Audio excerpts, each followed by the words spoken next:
Looking back here to 6.5. Looks like what you're gonna have to do, you're gonna have to pry this out. And probably this also. Maybe not. Let me see the clip. Oh yeah, you don't have to. Airbag, be careful. Just take a pry and pry right there. Make sure ain't no sharp metal hit the airbag. That would be bad. I was saying, if you want to pry this thing, be careful the glass. And just pull it out like that. And be careful, the airbag's right there. You know, you can do some damage on that. So what you do, there's a clip right there. It's already taken out. Just take a flat hat and pry it out. Pry this out. And pry this out.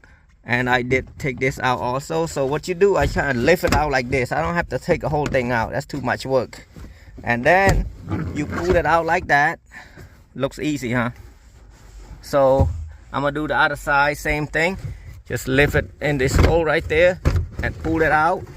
And there you go. Oh, it's, I thought it's 6x9. It's 6.5. Well, I guess.